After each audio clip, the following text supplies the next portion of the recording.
मैं सुजाता पांडे अपने YouTube channel sociological point के माध्यम से आप सभी दर्शकों का स्वागत करती हूं। और आज जो मैं टॉपिक लेकर आई हूं इसका नाम है पीढ़ी संघर्ष, जिसे जनरेशन गैप के नाम से भी जानते हैं। तो आइए जानते हैं कि पीढ़ी संघर्ष क्या है। सबसे पहले हम यह बता दें कि पीढ़ी संघर्ष एक ऐसी समस्या हमारे देश के लिए है जो प्रत्येक परिवार में और प्रत्येक समाज में दिन प्रतिदिन बढ़ती ही जा रही है। तो पीढ़ी संघर्ष हमारे देश के, हमारे समाज के, हमारे परिवार के विकास में बाधा उत्पन्न कर रही है। तो आइए जानते हैं कि पीढ़ी संघर्ष क्या है। क्या है जनरेशन गैप?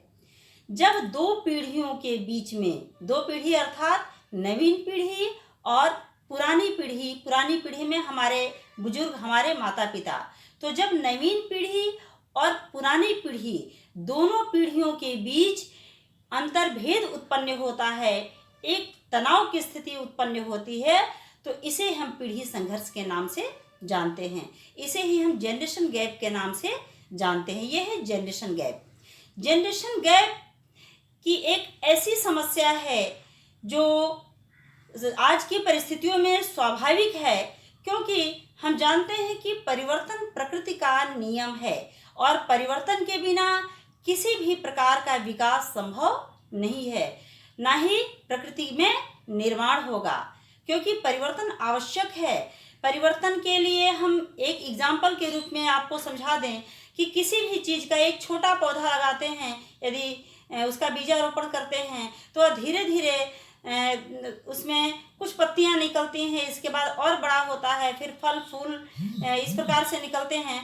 तो धीरे धीरे उसका विकास होता रहता है और एक बार पूर्ण रूप से वह वृक्ष बन जाता है। तो यदि परिवर्तन नहीं होगा तो उसका विकास रुक जाएगा, नहीं होगा। अर्थात परिवर्तन प्रकृति का नियम है, परिवर्तन के बिना विकास संभव नहीं है। लेकिन आज हमारे समाज में हम जनरेशन गैप के लिए ये जानना हमें ज़रूरी है कि ये क्यों है। तो आज हमारे समाज में जितने भी बुजुर्ग हैं, जितने भी पुरानी पीढ़ी के लोग हैं, उनका विचार है, उनकी शिकायत है कि आज नवीन पीढ़ी के लोग उनकी बातों का सम्मान नहीं करते हैं, उनके मूल्यों की, उनकी परंपराओं का सम्मान नहीं करते, उनके मूल्य लुप्त होते जा रहे हैं। तो और नवीन पीढ़ी के लोग उन मान्यताओं को मानने को तैयार नहीं हैं, क्योंकि वो आधुनिकता से ग्रसित हैं। क्योंकि पुरानी पीढ़ी के लोग जिस वातावरण में वो अपने जीवन को व्यतीत कर चुके हैं, कर रहे होते हैं, तो उनके अनुसार, उस समय की मांग के अनुसार उस समय के मूल्य और परंपराएं बनती हैं जिसमें वो अपने जीवन को व्यतीत करते हैं। तो उनके अनुसार वे अपनी नई पीढ़ी को ढालना चाहते हैं, जबकि नवीन पीढ़ी के लोग आज आधुनिकता से ग्रसित हैं।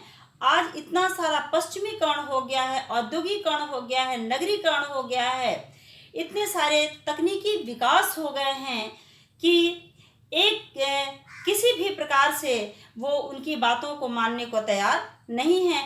वे स्वतंत्र विचार के होते जा रहे हैं और वो एक नए तरीके से, एक नई सोच के साथ, आज की ज़रूरतों के साथ आगे बढ़ना चाहते हैं, जिसके कारण दोनों पीढ़ी में संघर्ष की स्थिति बनी रहती है और एकता स्थापित नहीं हो पा रहा है। तो ये है, इसके बारे में माल्थस एक वैज्ञानिक हैं, इनका मानना है कि जनसंख्या का विकास जितनी तेज़ी से हो रहा है, हमारे सामाजिक विकास, हमारे समाज के लिए वह संघर्ष की स्थिति पैदा कर रहा है। क्योंकि इतनी तेज़ी से जनसंख्या का विकास हो रहा है, जितनी तेज़ी से, उतना अधिक मात्रा में हमारे संसाधनों का विकास नहीं हो पा रहा है, प्राकृतिक संसाधनों का विकास, और नहीं हो पाने की स्थिति में हमारे समाज में सामंजस्य स्थापित नहीं हो पाता है, जिसके कारण संघर्ष की स्थिति पैदा होती है और सभी लोग अपने अपने को सुरक्षित रखने के उद्देश्य से, अपने वर्चस्व को बनाए रखने के लिए और अपने जीवन के बचाव हेतु संघर्ष के लिए तैयार रहते हैं। तो यह संघर्ष की स्थिति उत्पन्न होती है, जिसके कारण जनरेशन गैप जैसी समस्या आ रही है। जिस जनरेशन गैप की एक सबसे बड़ी समस्या और भी है, जो कि जिसके जिम्मेदार हमारे बुजुर्ग लोग भी हैं, जिसके जिम्मेदार हमारे नवयुवक लोग भी हैं। यदि इन पर हम ध्यान दें तो काफ़ी हद तक जनरेशन गैप की समस्या का समाधान हो सकता है। इनका सबसे बड़ा समस्या है कि जो आज की आर्थिक अंधाधुंध दौड़ में, अर्थ के क्षेत्र में अत्यधिक अर्थ कमाने के लिए अपने परिवार से लोग दूर रहते हैं। कभी कभी माता पिता अपने बच्चों से दूर चले जाते हैं और कभी कभी नई पीढ़ी के लोग अपने बुजुर्गों से दूर चले जाते हैं, अपने परिवार को छोड़कर चले जाते हैं, जिसके कारण उनका तालमेल नहीं बन पाता है और एक दूसरे के विचारों से प्रभावित नहीं हो पाते हैं। यह भी एक कारण है। एक और कारण है कि जब भी उनका शिक्षा दीक्षा पहले होता था तो उसके दो ही माध्यम होते थे, एक गुरु और दूसरा जो उनका परिवार होता था। उनका सामाजिकरण उसी में होता था, उन्हीं के अनुरूप होता था। वो जैसा चाहते थे वैसा अपने बच्चों का सामाजिकरण करते थे, वैसा संस्कार करते थे, वैसा ही व्यवहार दिखाते थे। परंतु आज बच्चों के पास अकेले रहने की कंडीशन में आज बच्चों के पास इंटरनेट है, मोबाइल फ़ोन है, बहुत सारी सुविधाएं हैं, भिन्न भिन्न तरह की पुस्तकें हैं, जिनके समकक्ष रहकर बच्चा कई प्रकार के ज्ञान को प्राप्त कर रहा है। तो उनका जो गार्जियन बच्चों से दूर रह रहे हैं, उनका प्रभाव बच्चों के ऊपर कम पड़ रहा है। जिनके नज़दीक बच्चे ज़्यादा रह रहे हैं, जैसे इंटरनेट है, मोबाइल है, कंप्यूटर है, तो इनकी बातों से इसमें जो बच्चे देख रहे हैं, सुन रहे हैं, उनका प्रभाव ज़्यादा पड़ता है, जिसकी वजह से वे अपने बुजुर्गों की बात से सहमत नहीं हो पाते हैं और जो बुजुर्ग लोग हैं वे अपने नवीन पीढ़ी के लोगों से सहमत नहीं हो पाते हैं। तो यह है जनरेशन गैप की समस्या।